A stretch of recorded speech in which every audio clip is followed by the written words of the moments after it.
Today, by the time we finish with our 1 hour talk, 327 elderly people will be treated in an emergency room for a fall. That's one fall every 11 seconds. Regrettably, 3 of them will die from that fall, one every 19 minutes. I'm sure we can agree that those are jolting statistics, yet they come from the National Council on Aging. Many of us have dealt with elderly loved ones who have fallen. In fact, 1 in 4 elderly persons experiences a fall each year. Just this past week, my wife got a call that her mother fell at a care facility. Beyond simply falling, there are other personal health and safety mishaps for the elderly that many of us have heard or we've experienced. Wandering away from a home, unexplained car scrapes, or even full-blown car accidents, faltering nutrition, dangerous home repairs, stoves left on or freezers left open, missing or wrong medication, or neglected personal hygiene, among others. So those are just a small list of unlucky accidents. Another class of items that can give rise to caregiving crisis are chronic conditions or suddenly emerging illnesses. Now, the most common ones include diabetes, arthritis, kidney and bladder problems, dementia, Parkinson's disease, glaucoma, lung disease, cataracts, osteoporosis, breast and prostate cancer, Alzheimer's, macular degeneration, depression, and heart disease. Whenever any of these personal and health safety issues arise, inevitably they draw attention to a wide range of medical care, legal, and financial issues too. So for example, some key questions include, are our loved ones' health and medical care really being monitored? Are we certain that they have all the recommended legal safeguards in place for decisions about their care and estate matters? Do we know how our loved ones plan to pay for late in life care? Is there a plan in place that actually makes sense? Are the finances in place to help pay for what's needed? And what happens when the elderly family member can no longer stay in their home? So we begin to notice here just some of the issues and topics that come to light following the emergence of a caregiving challenge. I'm Derek Hodges, founder and financial planner at Pointe Wealth Management, a fee-only financial planning firm serving clients nationwide. Thank you for joining us on the next edition of the Anchor Point Education Series. Everyone is placed in the listen-only mode, but you're free to ask questions in the chat session of the Zoom console. If time allows, I'll answer those during the question and answer section at the end of our visit. If not, I'll send a comprehensive list of questions and answers to all the participants by email. So the session is being recorded and will be available on the Anchor Point website under the resources section. Please feel free to share this and all our future webinars with your family and friends. Now, families spanning generations often reach certain stages of equilibrium and happiness, which can go on and last for quite some time. And then something happens, usually to the oldest generation. A caregiving crisis hits, and few families know what to do. Stress increases as families' harmony and happiness dissipate. Many of my clients are part of the classic sandwich generation. They're putting their kids through college, they're trying to save for retirement, and now they suddenly face new pressures and challenges taking care of one or more elderly parents. So I'm doing this because I've seen families devastated by the consequences of unplanned caregiving for elderly family members. These consequences hit people on all levels: personal, professional, and emotional. Sometimes families get torn apart when a caregiving challenge becomes a crisis. When there's no planning and a crisis hits, it can have a big impact on people's financial plan across multiple generations, impacting grandchildren, adult children, and of course, our oldest loved ones. As you'll see, these unhappy events typically raise questions about a family member's personal care, their living situation, their medical care, their personal finances, and their legal issues. Over the course of our presentation, we want to keep in mind how these almost inevitable unhappy moments can be made less harmful and even less unhappy by planning for them. Because when no planning has been done, any single one of these questions about a loved one's affairs can become a full-blown crisis. But it's more often one in a series of events that wreaks the havoc. Now, when it comes to caring for an aging loved one, most families don't have a plan until there is a problem. The lack of planning doesn't have to mean there's a lack of commitment. It's never too late to begin the discussion. So let's continue. I think most people would agree that elder caregiving is challenging, stress-inducing, and complex. Now, you may ask yourself, can this challenge be effectively met? Can it be solved? And the answer is yes. The thing you need to do about it is to work with your family and associated professionals to create a caregiving plan which addresses the personal, medical, legal, and financial matters all wrapped up in the lives of our elderly loved ones. And that's what I'm going to walk you through today during our visit. Naturally, with so many issues swirling around, you may be asking yourself, what should be the first thing we address in trying to unravel and solve for this problem? And so here it is. Key number one, ensure your loved one's good continued care with smart planning. Now, what does that mean? First and foremost, it means that you've got to guarantee right when a crisis hits, even as you wonder, oh no, what's happening? That the first focus is to make sure that your loved ones are getting the care they need. Gather important information about the care recipient's medical needs and conditions. Now, there are many different questionnaires that you could use to better understand your loved one's needs and challenges. And you're going to want to assess the biggest concerns and priorities of your loved one. Obtain as much information as you can about the care recipient's medical needs and conditions. Monitor their quality of health, and maintain with the communication with their care providers. Now, all of these things are important to understand and get in place right from the beginning. The time is of the essence. Things can change rapidly, so you also want to quickly check if the legal issues around healthcare and your loved one's estate are addressed. Now, we're going to talk about this more in a moment, but the reason time is so important is because at any moment, your loved one could lose his or her legal capacity to make healthcare and legal and financial decisions. And when that happens, a whole world of painful complexity enters your family world. So this is an important piece of your immediate concerns. So once you've satisfied that your loved one's immediate healthcare is being addressed satisfactorily, you need to have a caregiving discussion with your loved one. Remember to ask what's important to him or her while they're still healthy and able to express their wishes. You must be prepared for the unexpected. Something to keep in mind is that having a discussion about money and aging with a loved one can be really difficult, but it is key.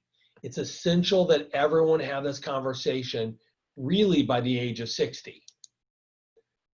You're probably wondering, apart from making sure that our loved one's day-to-day care is being monitored, what are the other critical issues we must address?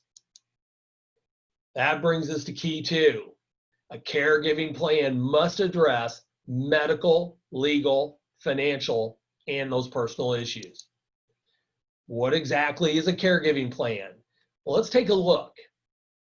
Your caregiving plan provides a framework for discussing all the what ifs that may unfold in the very near or future further out. It outlines your care recipient's wishes and priorities, and it assesses needs in medical, legal, financial, and personal areas. And then the plan organizes all the resources that are available to your family to provide help. Okay, well, let's first look at medical needs. A good baseline in assessing your loved one's health and medical needs is to review their abilities to perform their activities of daily living. Now, this is a standard you see when it comes to long-term care assistance, but it's also just a good diagnostic tool. Look and see, do they need help with eating or bathing or dressing or going to the bathroom? Or what about being transferred from bed to a chair? Based upon your review of the activities, questions may arise about the need for in-home help. Depending on your situation, your options could include a visiting nurse, outside helpers like Seniors Helping Seniors, and other organizations, or maybe a more traditional in-home health aide, either a family member or friend or someone that the family hires. All this can be coordinated by an elder care or geriatric care specialist, somebody who manages these issues and more for your family. Inevitably, as you start to look at this, one issue that comes up is insurance. And you want to know what is available to defray the cost of caregiving. This means a review of what insurance policies your care recipient currently holds. Now, there are many things to take into account for this topic, such as health insurance, Medicare, life insurance, and possibly long-term care insurance. And for these policies, be sure to request in-force illustrations. Sometimes you'll hear them referred to as in-force ledgers to confirm the premiums, the death benefits, the loans, and the cash values. The long-term care insurance will certainly pop up, and you may need to pay special attention to that as you review your care recipient's long-term care funding options. Long-term care is defined as needing assistance to handle some of the basic activities of daily living, or ADLs, or requiring substantial supervision due to impairment. Now, we reviewed before what the daily activities are, and you need to decide what will happen when the care recipient is unable to handle some of those activities. Is there long-term care insurance or life insurance with a long-term care rider or other approaches that can help? You'll want to look at this and weigh the options and seek professional advice for choosing what suits the care recipient's needs the best.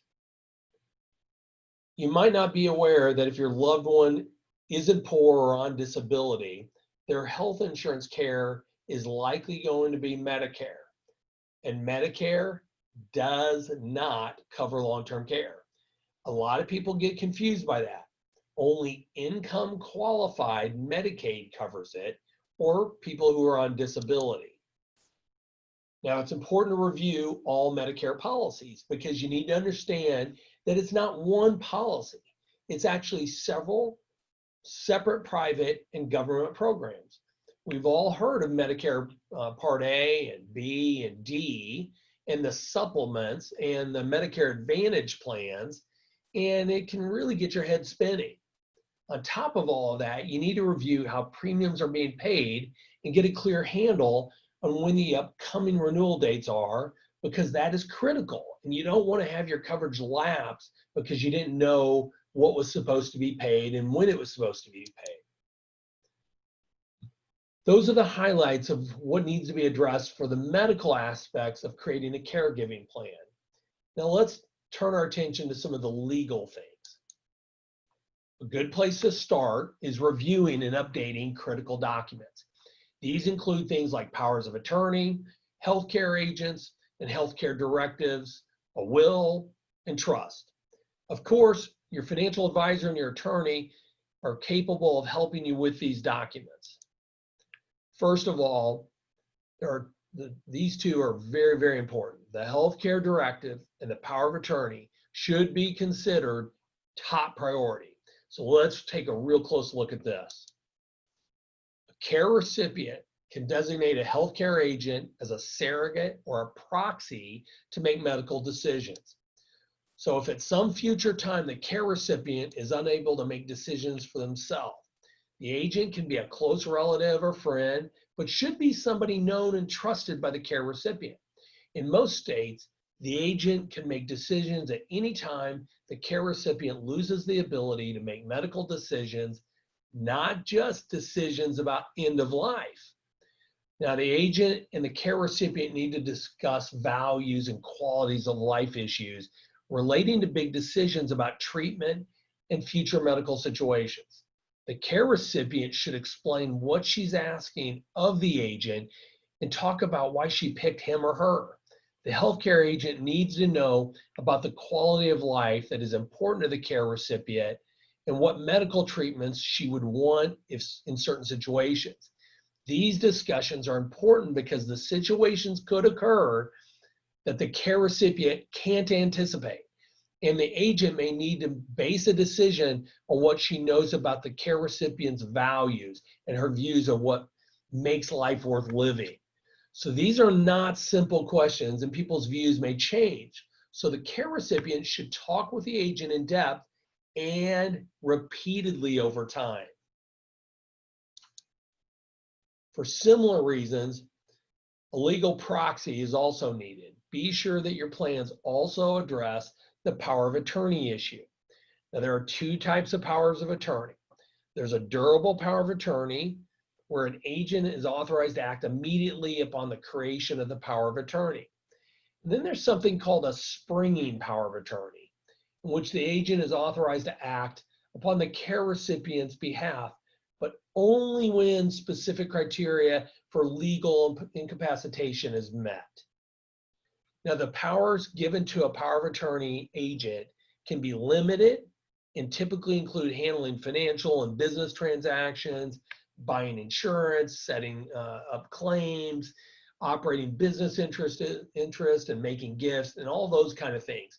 And you can make them as broad as you want, or you can make them a bit restrictive. As I mentioned earlier, many people are surprised to learn that Medicare does not cover long-term care.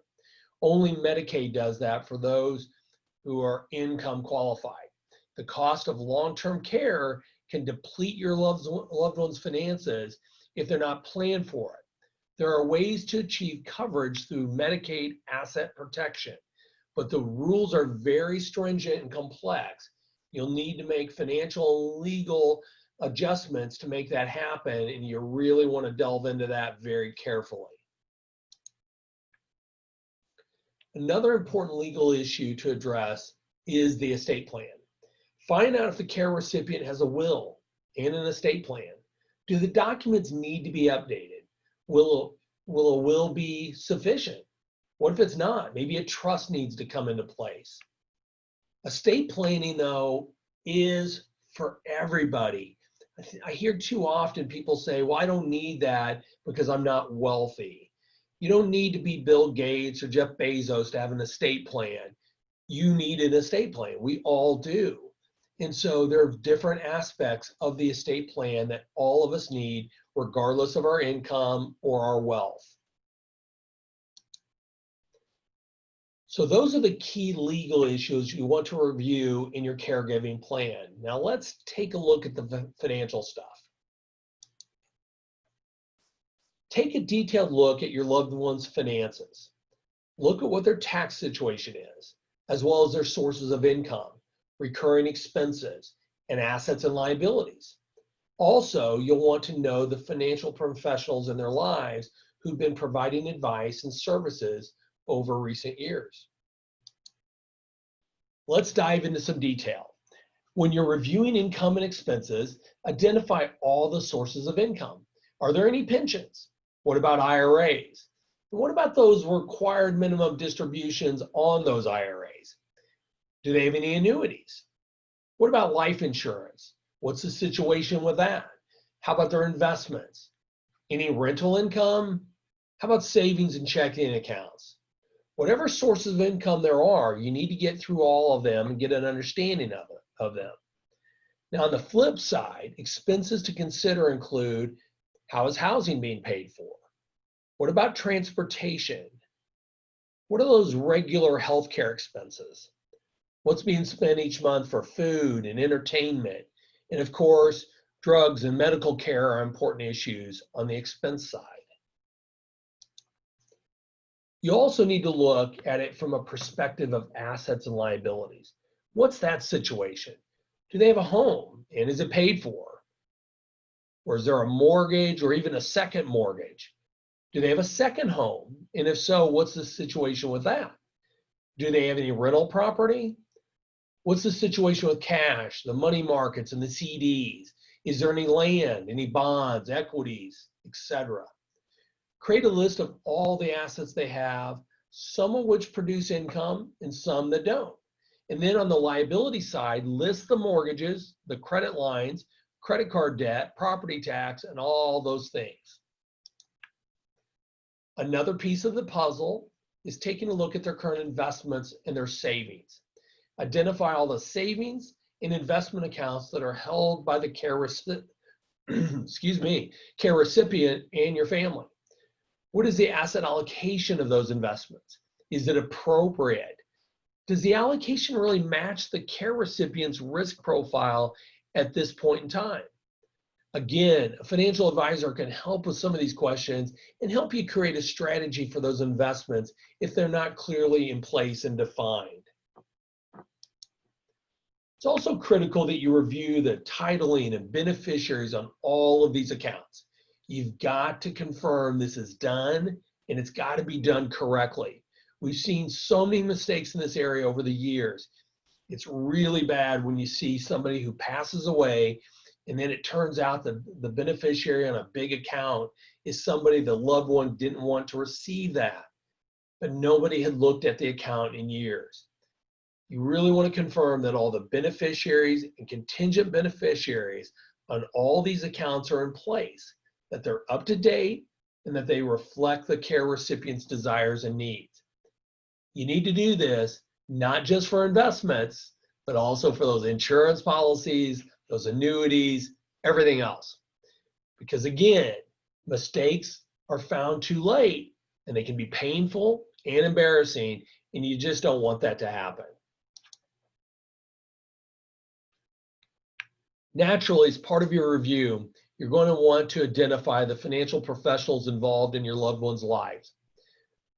Who's the accountant? Who's that insurance agent? Do they have an estate planning attorney? Do they have a financial advisor? How about those bank rep people? Or any other financial professionals or other professionals that you can think of. It's also important to review their tax situation.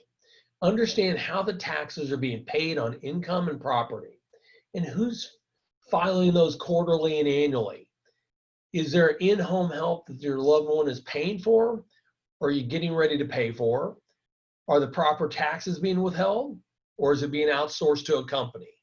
If it's somebody you're paying directly, you need to figure out those tax issues. Likewise, you also want to inquire about elderly employer tax benefits if in fact you are hiring somebody to come in as a caregiver. There are medical care and dependent care deductions and that sort of thing. Like I've said, this is an area where it's important to seek some professional help. Your financial advisor and your accountant can be helpful in maybe looking through some of these tax aspects and helping make sure that you're qualifying for all the right deductions. And once you've completed a survey of your loved one's finances, then as part of the caregiving plan, you need to create a financial plan and a monthly budget. Understand your care recipient's monthly cash flow. Where's all that money coming from and where is it going? You also need to ensure that all the bills are being paid on time. Who's going to be doing that? It's important to continually monitor spending in bank accounts because oftentimes money starts disappearing, going out the door for a variety of reasons. Sometimes dementia is undiagnosed or somebody's caught up late at night buying a gazillion things from QVC, or sometimes less than savory situation of financial exploitation is going on.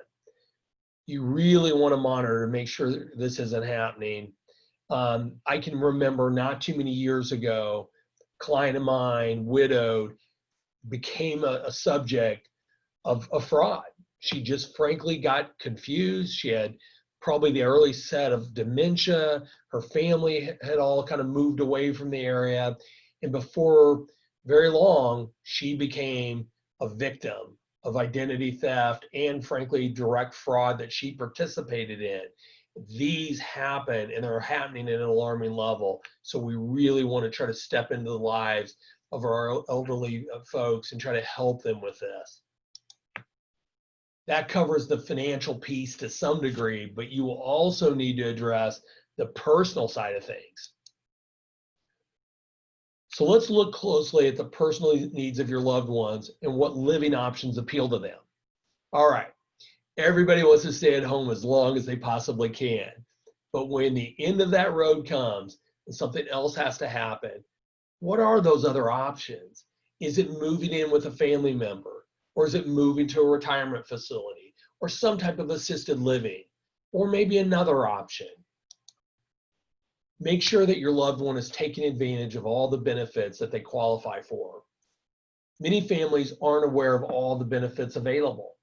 AARP is a good resource that can help you determine if your loved ones do qualify for some additional benefits. Also, there's a lot of benefits out there for veterans. And so you really want to make sure that you dig in a little deeper. And a document that you really need to have on file is that DD Form 214. That's the discharge form that veterans get when they leave the service. And that's an important kind of pathway or kind of a gateway document that you're going to need to discover that.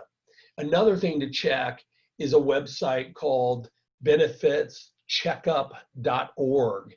That's a kind of a neat website that's a little bit of a clearinghouse to see if there's other benefit programs that you might qualify for. Your loved ones may also want to write a letter of instruction that goes beyond the will or any sort of legal document. This is a letter that serves as a reminder to the family of the sentiment behind your loved one's wishes.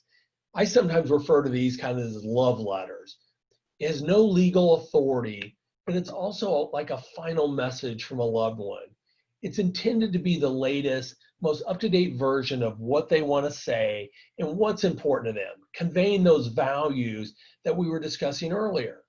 The letter of instruction may also address charities, things that they liked, as in maybe, quote, please, I love the library. Make sure the library gets some money. Or maybe there's some tangible asset like that autograph from Bruce Springsteen that's been on the wall for all those years. Who's that going to go to? There are other things, usually more mundane, but very important things, such as usernames and passwords and final arrangement wishes. Sometimes people say, hey, be sure that the bagpipes are playing when they bring me down the church steps. Another big one is animal care. So many people are so passionate about animals. We really want to make sure that if they have special intentions about that, that's also noted.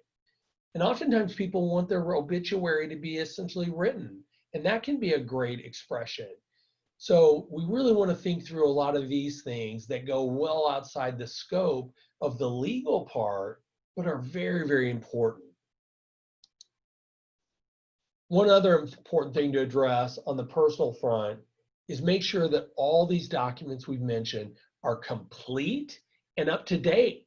Then you want to make sure that they're all in one safe place because you want easy access to them when the time comes. Since you want all of these in one spot, you want that spot to be secure. You might also consider using a digital vault that will store electronically and securely all of these important documents. Anchor Point clients are very familiar with our Anchor Point portal that has one of those type of features. That is a great tool for things like that.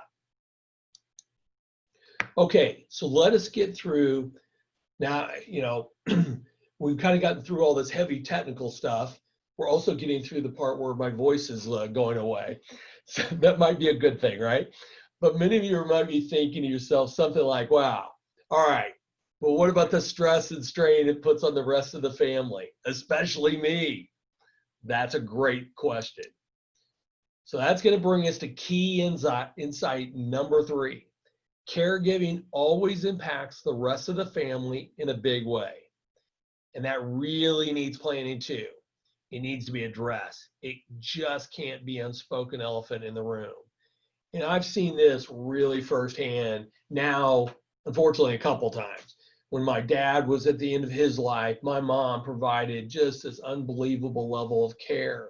She sacrificed so much to give dad dignity and to keep him in the home he wanted to stay in. And that really took a toll. A toll my mom would tell you she's happy she took, but it still took a toll. And now I watch my wife and her siblings kind of struggle with the challenges as their mother is kind of going through different phases of this kind of difficult part of life. And just the emotional stress of that is really big. And so we really need to pay a lot of attention to the care of the caregiver.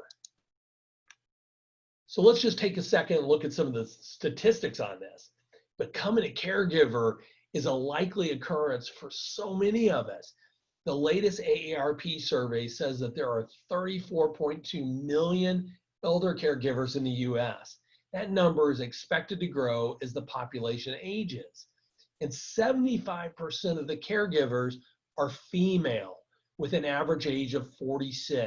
That's according to the Institute on Aging.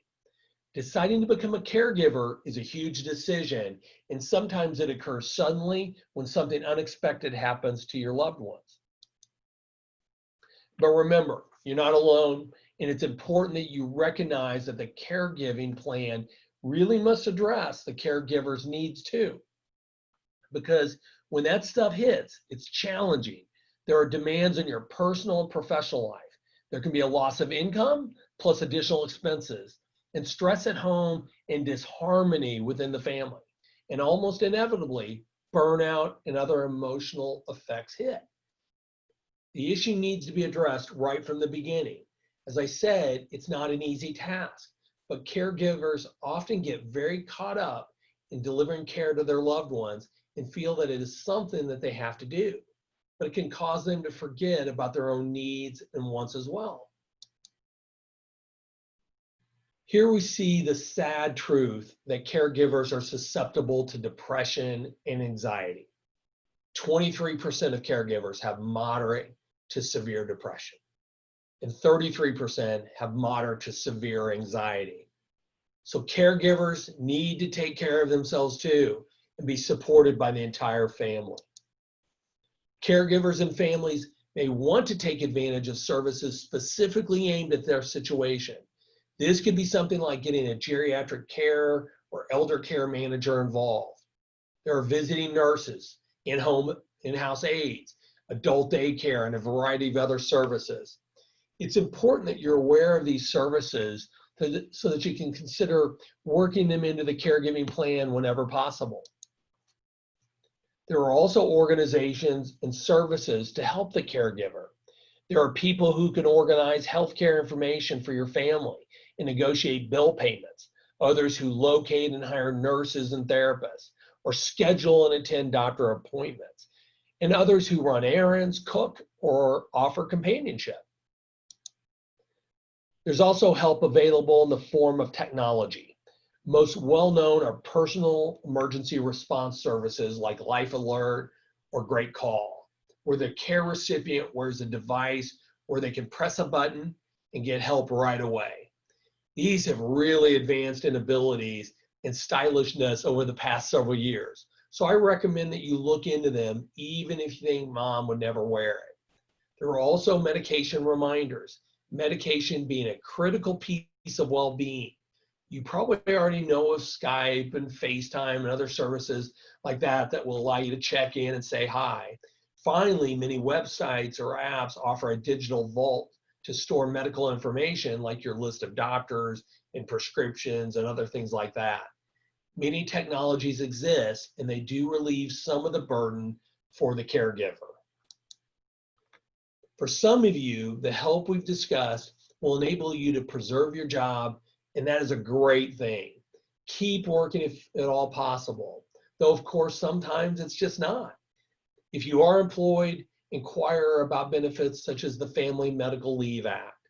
This is a key piece that's important in addition to maintaining communication with your employer about what's going on. So throughout all of this, I think that's one of the key things. Communicating with your family, communicating with your loved one, communicating with your employer. That's kind of the theme throughout all of this. Having a cohesive plan and kind of not shouldering all the burden is one of the, I think, major aspects of proper caregiving. So now you may be saying to yourself, we don't have expertise in all of these areas. How can we possibly start to address these complex issues, not to mention even afford it? Well, that brings us to key number 4, which is we need a team approach to produce the best caregiving plan. This is everything in your loved ones' lives coming together at the end. It's a lot of different things from a lot of different disciplines all coming together. It's easy to feel overwhelmed, and putting together all the pieces of the puzzle can be difficult and time-consuming. The most important thing is that you don't have to take on the caregiving challenge alone, but because you can't. It's important to work with others in your family. As you build a team of people who can assist you and create this plan, you need to include your other family members, the care recipient, him or herself, and anybody else who provides emotional support. It's a difficult time of life, and these are difficult issues, but nonetheless, they have to be addressed.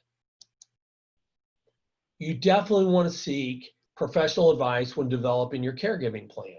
Your team at varying times will draw from people in various fields who are trained and experienced with addressing these complex issues. That's going to include your financial advisor, an estate attorney, insurance experts and agents, CPAs, geriatric care managers, and so on. Now we're getting close to the finish line, so let's review. You know the 4 key challenges. It's a complicated stage of life for your loved one and for you and the rest of your family. Not planning will increase the challenge and problems.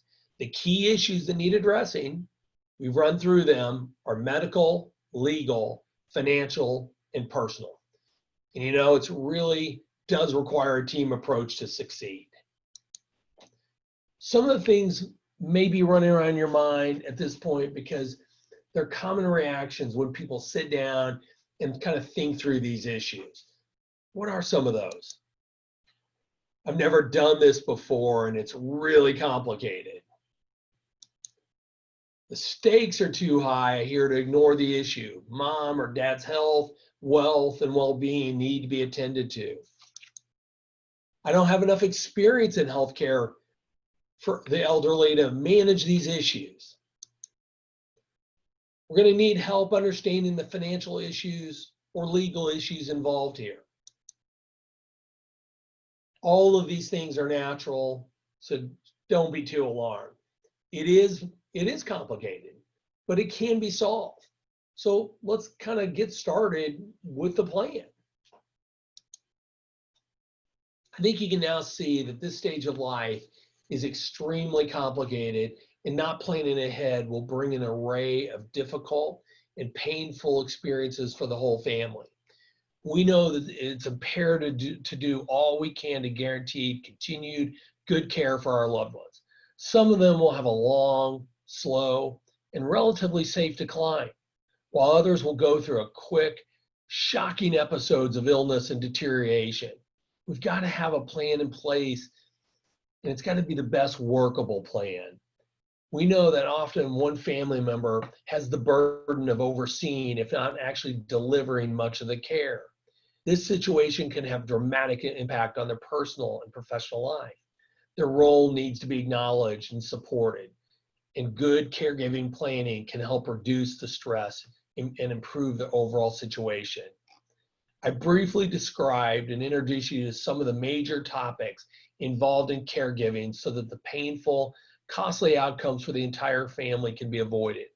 When it comes to personal issues, we're here to figure out how our loved ones can stay in their homes as long as possible, and then have a plan for when it's not possible.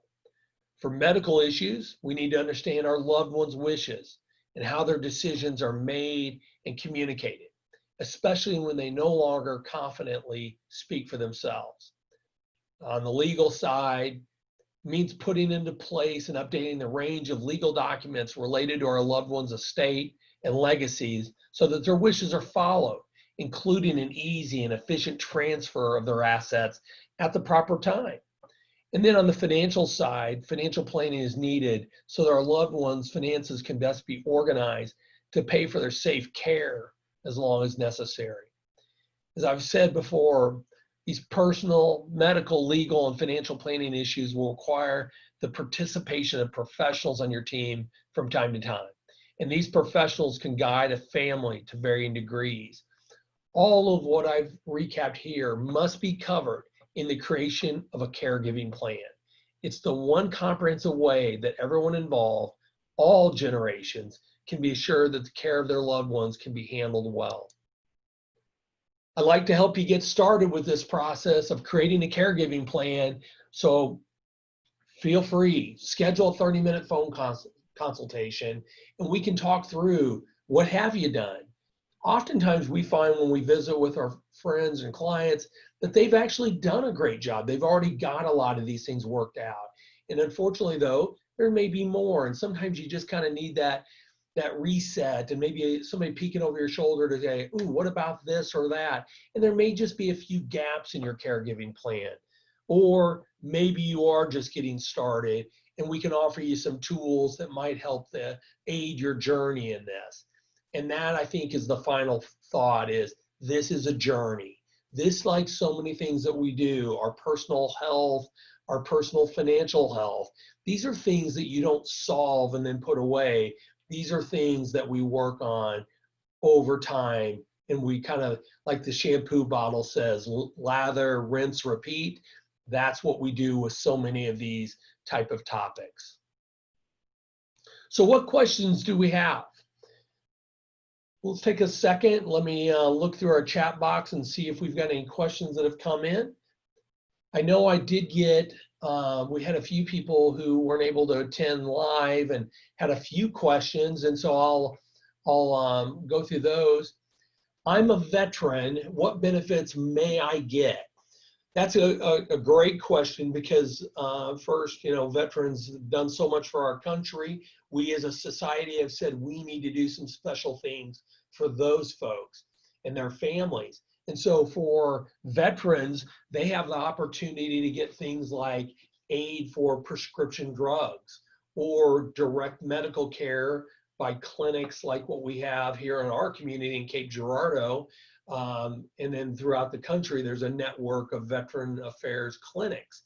So that's certainly number one. There's also long-term care benefits. Some communities have veterans homes where folks can go and get various types of assisted or skilled nursing care. So again, I think a first step is find that DD form 214 and then reach out to the Veterans Affairs department, and they have folks specially trained to communicate with the veterans and their families to determine what all is available. And then that's, again, another case where once you know that, then you might talk to your other team in your caregiving strategy, and there may be things that complement or coordinate with other benefits. And then what about qualifying for Medicaid? That's a question that I'd say regularly pops up, and it's a really tough one. And it's a tough one because I think the Medicaid situation has really evolved over time. And I'm going to kind of share, I guess, what I'll call the kind of clinical answer, but I'm also going to share a bit of my own personal observation, and maybe it's personal, professional, but I'll see if I can make some sense of that. A lot of people fall in a very low income threshold and low asset threshold. And so as a society, we've said we need a system that provides basic care, and that's that Medicaid system. And that's a great, it's a great thing that we have that, so that people get, whatever, some level of medical attention. Well, this also applies for long-term care. So if somebody doesn't have enough assets, and we're talking a very, very minuscule amount of assets and a very moderate amount of income, you can qualify for Medicaid. And so you can go to some type of assisted living facility, and Medicaid pays the bill. And that all sounds kind of good, except the part is you have to have very low assets and very low income. And so we get a lot of questions about, well, what about, I heard, Uncle Ned, he qualified and he had a bunch of assets. Well, some people have taken steps to literally transfer assets out of their name and really make what we would call their estate very, very low, very small. Those are big steps. Those are things that, number one, the Medicaid system really wasn't expecting people would do. And so now they are on notice and they are trying to identify who people are that are really impoverished and who are out there not impoverished that are trying to appear to be impoverished.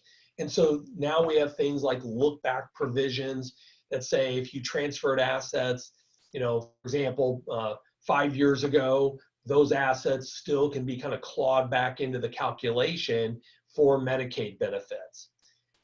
I'll just say this. I think Medicaid is going through a great evolution right now.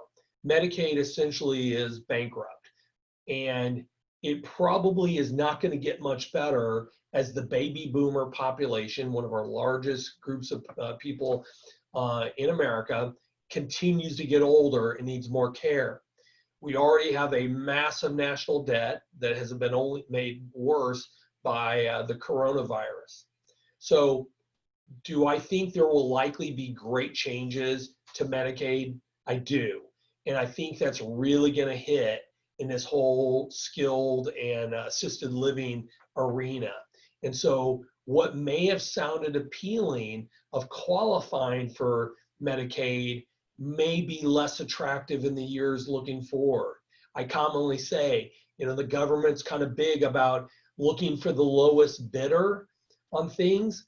I don't know that we always want the lowest bidder for our healthcare needs. That's an important thing. And so if you're a person of means, this idea of trying to transfer assets out of your name and just so you can qualify for Medicaid can have very, very unintended consequences 10 and 20 years out into the future. So that's a bit of a personal observation, but I think it's one that's noteworthy because we oftentimes, when we think of these things, we look back in the history book and see the experiences of our friends and our loved ones. Unfortunately, I think the playbook's going to change a bit on us going forward, and maybe that history book might not be as valuable to us as it may previously have been. So I hope that helps. Okay, well, I think we got to all the questions. Of course, at any time, if you have other questions on this topic, please drop me an email, give us a call. We'd love to try to help out and try to see if we can help you navigate these important things. Now, our next webinar in October is about the college admission process and how it's changed in this COVID era. Now, this kind of fits nicely with our talk today about the sandwich generation. So people who are got kids heading off to college and parents aging, it's another one of those things that we need to have on our radar. So we want to provide some valuable content and information about that. Now, as always, we have all of our webinars on our website where you can register for the future ones and look at our recorded ones under the resources tab. And again, feel free to share that information with your family and friends. Well, I hope this information was helpful. We hope that you continue to remain healthful and happy and things are going well in your life. And we certainly look forward to seeing you again soon. Until then, be well.